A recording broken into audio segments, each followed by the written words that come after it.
on book discussions, which I'm saying I'm not the most versed in, although I'm well versed in love reading. So I did a lot of research, a lot of research. Hopefully it didn't come out like gold. But I wanted to ask you guys, what's your passion? What's something you're really passionate about?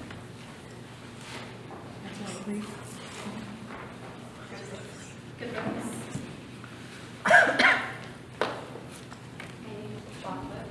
Joshua? I like yoga. Yoga. Okay. Are you good at yoga? No. No? That's why they call it yoga practice. Yoga practice. Right. Anyone else? It's got to be something you're passionate about. Something you really enjoy. Photography. Photography. Art. Art. Read. Oh, read. Did you say reading? Read. Jazzercise. What are things that you're not so passionate about? Cleaning. Cleaning. I'm in your club. Cleaning. What else? Paying bills. Cooking. Although some people might like, but everything is not good. It's different for everybody, right? Our passions and our not so passions are different than everyone else. Well, yeah, we'll see what happens here, Okay. So everybody's passions are different. But when we go to choose a book for a class, are you going to more apt to choose something that you're not passionate about or something that you're passionate about? Something you're passionate about, right? And why is that? Why would you choose something you're passionate about as opposed to something you're not as passionate about? I don't want to read it. You don't want to read it? That's right. Okay. The kids can tell. The kids can tell when we're not passionate about what we're reading. So first, yeah, Sorry. go ahead. Also, that when you're passionate about something, you tend to have a more complete view of it, like a fuller vision of it.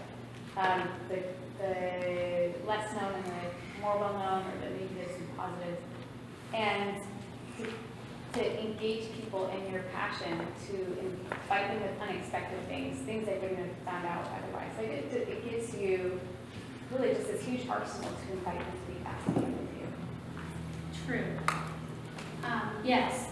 The more experience kind of comes to that whole spectrum today. We saw the circle. Everything that everybody has said kind of is one. When we think of our passions and what we're good at teaching, our students pick up different passions from different people because we all have different passions. So when we put the book, we're going to pick something that we are passionate about. So I picked Crazy Horse. Have any of you heard of Crazy Horse? Yeah, the story of Crazy Horse. So I was going to read it to you, but I don't want to read it too much, but I thought I'd read the first page and do the last page. You guys ever done that when I was a kid? You kind of figure out if you like the book, or even kind of the first and last. So Crazy Horse, they say, was always different. Many children cried when they are born, but not Crazy Horse. He studied the world with serious eyes. Look at our son, his mother said, how brave he is. See how curly his hair is, said his father. We call him Curly, said his mother. So, seasons passed. The boy named Curly was strong and wiry, but would never be tall. Though small, Curly was a leader. When others spoke, he was quiet. When others hesitated, he acted. Follow me, he would say, and the other boys would follow. The Lakota boy could go wherever he wanted, and Curly wanted to go everywhere.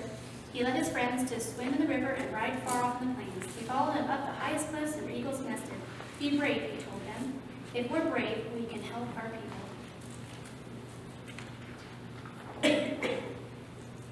When Curly was 11 winters old, his father bought a wild horse into the camp. Whoever rides his horse first will get it. So, of course, Crazy Horse got the horse. But at the time, he was called Curly.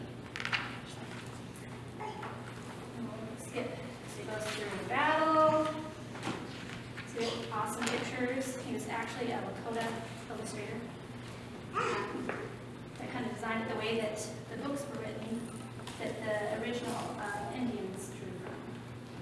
So Curly was there and witnessed the terrible thing that happened. So there was the border. So there was this, the cow got loose from a winter's camp of the white men, and he went through the camp of the Indians. And the white people thought that they stole the cow. And so they came and they started a fight and just killed Big Bear, which was the chief at the time. And so Crazy Horse witnessed that as a young boy and didn't understand why that was the case, why that would happen, why when they were peaceful people, why that would happen. So he wanted to go find his vision, and so Indians and the Lakota tribe would go look for a vision. And in his vision, he saw a crazy horse and people pulling him off and on of the horse. And he came back. His father was disappointed that he left before the age of getting a name. And 3 years later, he had him explain his vision to the father, and he became Crazy Horse and a great leader. This last page says, the young man whose name had been Curly listened to his father's words. His new name fit what vision of a horse dancing through a storm. From that day on, he would be known by the name. His name would stand for the bravest of all the Lakotas, who always defended his people in the days to come. All the world know the name that was in English was Crazy Horse. So you get a book that was more of a picture book for younger, or a picture for up to the larger books about Crazy Horse for the older. But similar questions you could ask. So what is in, so do you know what the start or beginning of the circle is? Is there a start or a beginning in a circle? Can you find one? No? But in the center, you can find vision, courage, leader, name, rights, and respect. As we have gone through the book, you can see vision, courage, leader, name, rights, respect. In order to ask questions, I have a format. Let's see, it's in your binder.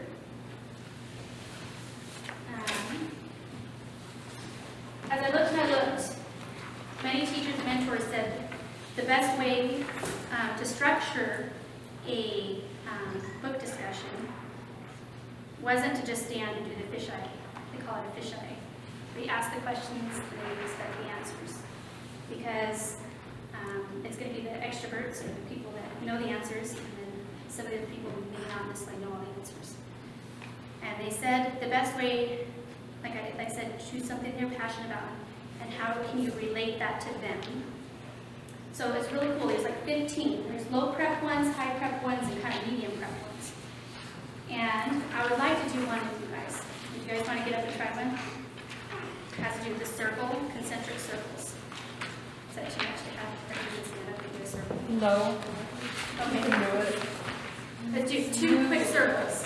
An outer circle and an inner circle. Okay, very quick. Can I have a question first? Sorry, everybody rewrites these, but you know this is how the kids do it. We have them move all their stuff to the side. We do that in Shakespeare. Everybody move your stuff off, right? After you need to get up and stretch. I know. Okay, so we're going to have, how many do we have? We need a small circle in the center and then a circle on the outside. You want the inner circle facing the outer? No, just in a circle.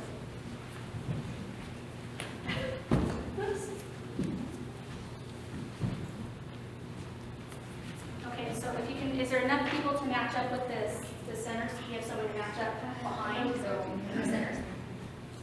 I can get in the circle too. There's one more. Because you're going to have someone in a conversation with. So I'll stand. Does everybody come up first? Okay.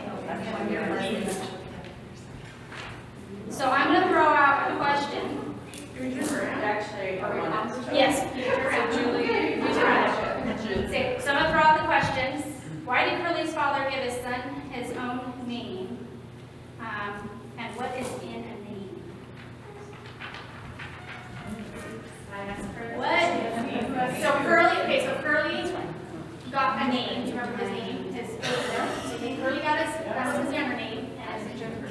beginning and the vision was crazy, crazy horse. And he also shares some of the key points in the last groups. For the next rotation, students who have not rotated before them may choose to move, resulting in groups that are continually evolving. The fishbowl, have you heard of the fishbowl? Two students sit facing each other in the center of the room. So that's why it's fishbowl. The main students sit in a circle around them, and the two central students have a conversation based on a predetermined topic. So you can choose a topic from the book, and they're facing each other. And then you can touch their shoulder, and one of them can go out, and another person can go in and out. So you can ask the questions, kind of similar to what we're doing with the round circles.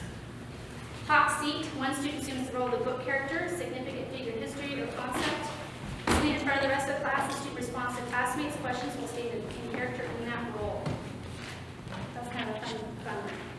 So there's a whole list of these, and the neat thing is I put the website at the end, and this wonderful lady has made links to videos that you can see how they're actually performed, or like we just, you can kind of see how they're done.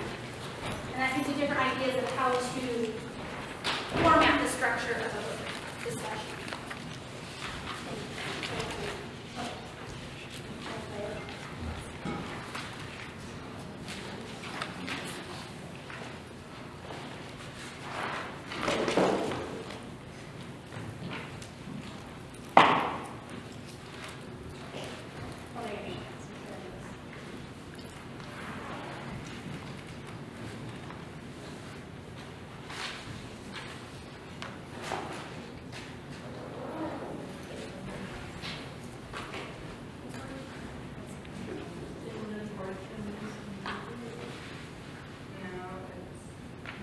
Okay, well, in the packet, there's, the other side is questions, sample questions. And we already had the conversation about asking the right conversation or questions, right?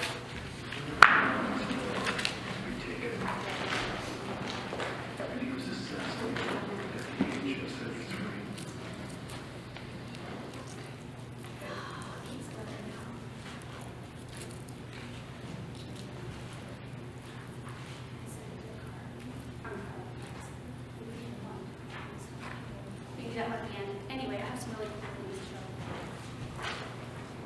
So the questions. So ask, what is in a name? How many of you guys have more than one name? Do you only have one name? Do we go by Tina? Do we go by Nana? Mom. Is that it? Mom. Mom. Queen. Sorry. And it's like, I'm not a princess. Really, this face. She's like, There's no, Mom, nicknames. you're a queen. But she goes, queen. Because she can't curtsy. So it was funny because I had that Joshua for Shakespeare, the director, and he makes a Jason dictator. Okay, so dictator sometimes. Anybody else? Does anybody have like a nickname? I do. I do. Sandy. Sandy. Right? Is that given to you by Family. family? I was called that when I was younger. Anybody else? I know. My children have pet names for each other. Like my daughter called my son Boots, and it has a story behind it, but it is stuck, right? So they have those. Very true. Present rapper. Huh? Present rapper. What? Present rapper. So we can relate ourselves and our names to the characters in the book to give the kids reason to be interested. And why does it relate to me? Why are we reading the book in the first place? Well, because Curly was given Curly when he was a kid because he had curly hair. Like I was given Nana Banana because my kids couldn't say Juliana, and so they say Nana. And then my dad thought I was really cute because it rhymes with banana, so Nana Banana. So just like Curly, I can imagine that. I can imagine being called Curly because I have curly hair. So if we can relate to the kids, to the book, it makes it more real for them. And so that brings me here. Let's see if it works. Yes.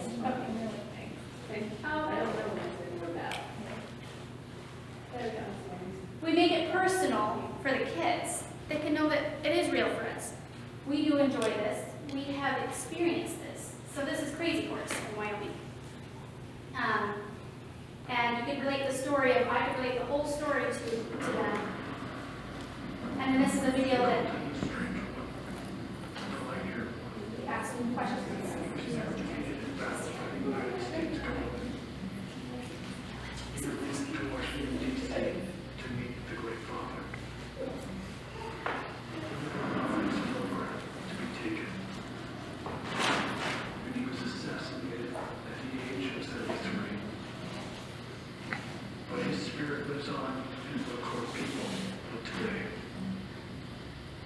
And these are the questions they had for him.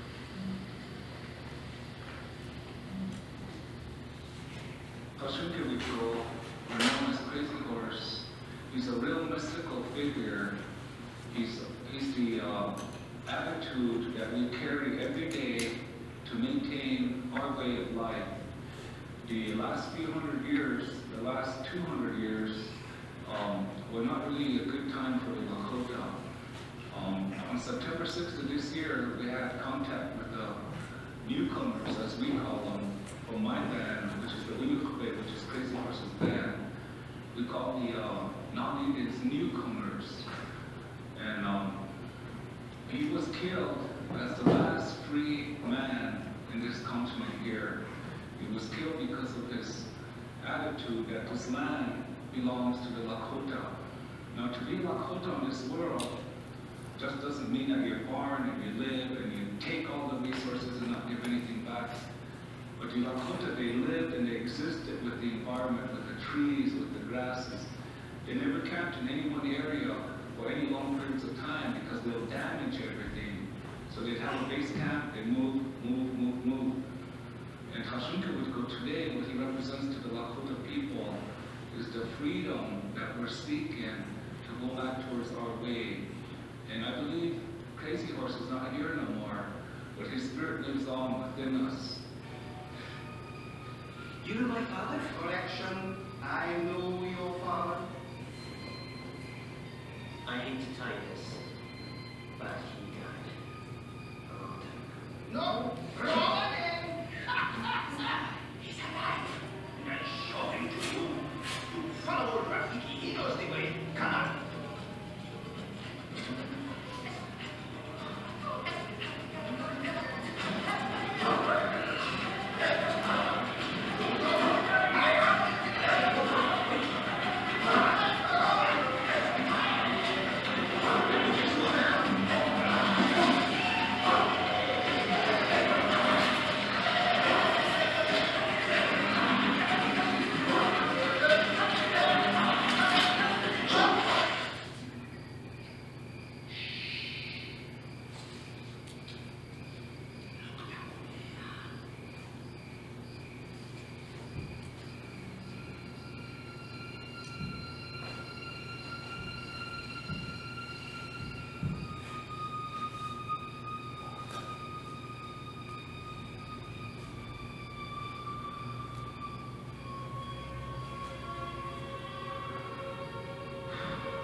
I see it, you can run from it? Oh, yeah. Ah, you see it?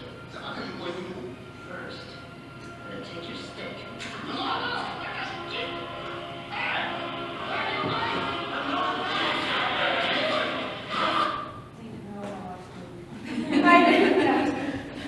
So can you see how that would relate to, do you see how that would relate to Crazy Horse?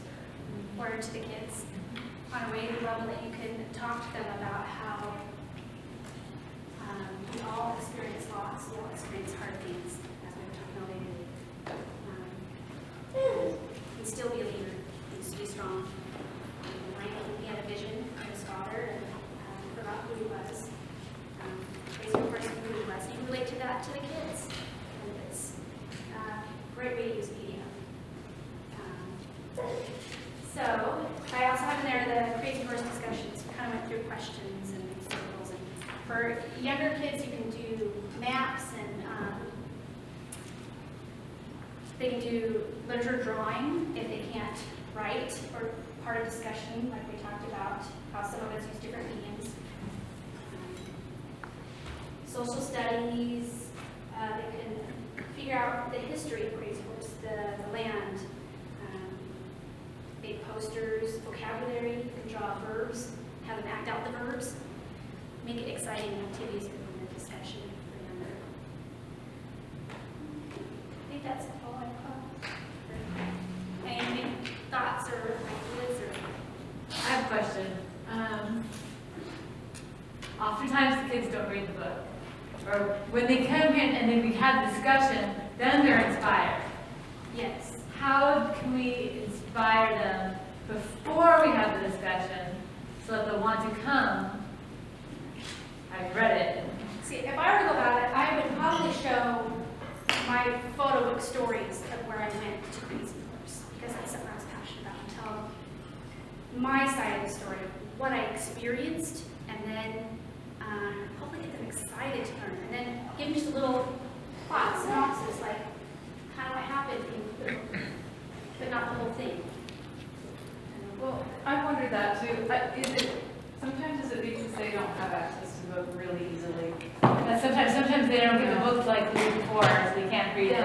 Or like once we have the discussion, then they're like, "That was such an amazing book." Right. I want them to feel that before they come in. Right, but I just think sometimes it's like if we have to get it from the library, some kids just won't do that, or the parents aren't aware. So have it available for them. So, Tell parents, I think we need to tell parents more what's going on, yeah. And Ahead like we of said time, earlier because today, isn't we are the ones who are supposed to be reading with them? Is that kind of what we do? Do we still read with them when they're older? If they have when issues they need reading it. it? I know Like if they're not a that, reader? If you can.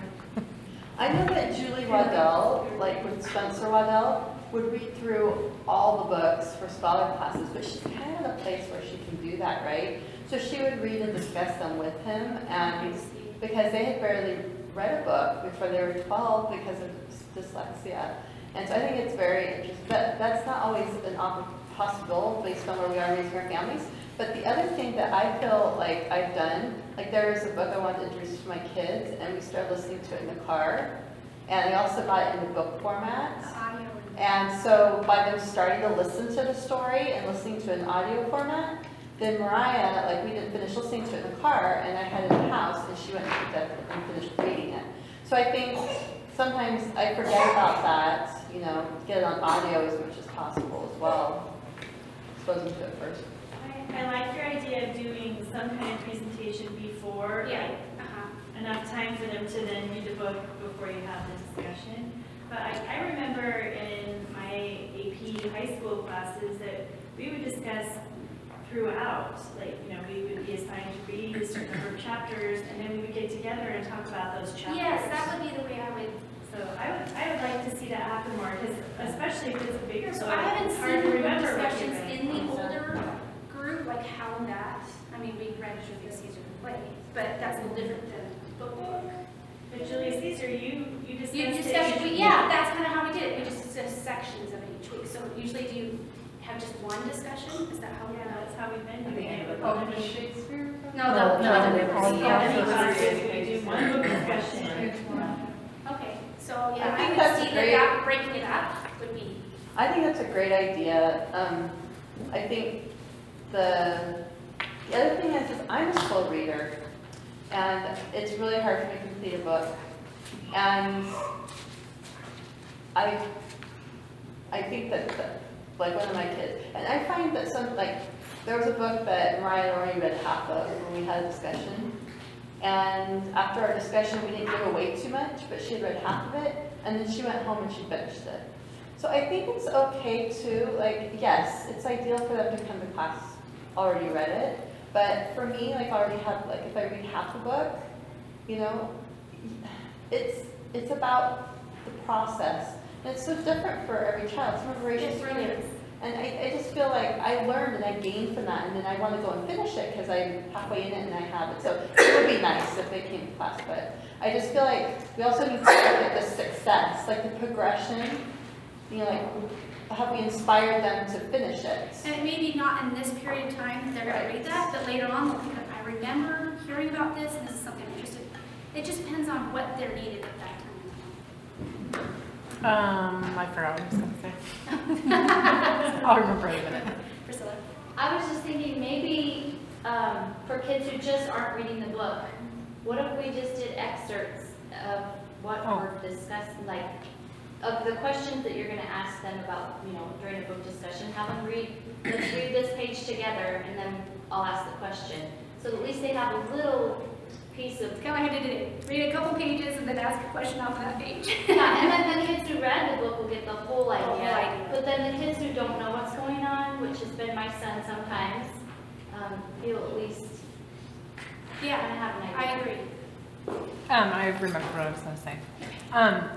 In the past, when there was kids that were struggling with reading books in some of the classes that I've mentored, I would ask them to participate in leading the book discussion and ask them to come up with 2 questions and maybe their favorite part of the book or something like that. And I never had any of them not do it. So, that's so one of the involving them, structures. yeah. That's one of the structures in there. that I Involving recommend them to in have them leading read. the discussion or asking, there was times when I'd have the whole class prepare, something for the book discussion. And they always will do that if we give them that assignment and have enough time for them to prepare. Great. I still think though, if we're planning ahead to even with the LOL, I think we should have books for those classes too, but we should have that ahead of time. I agree. I think That way especially we the can read scholars, them. when they see the overview for the whole semester, the year, whatever, So prepare. parents can provide the books Right. and the kids can start really. Yes. I agree, and I'm kind of a sucker at that. I mean, we don't go to the library really often because we have books at home, and Oh, see, yeah. I so we don't, if we don't have enough notice, and I have a hard time reading, but that's my problem. But if I have a list at the beginning of the semester, especially Then you just go online and when print I'm them.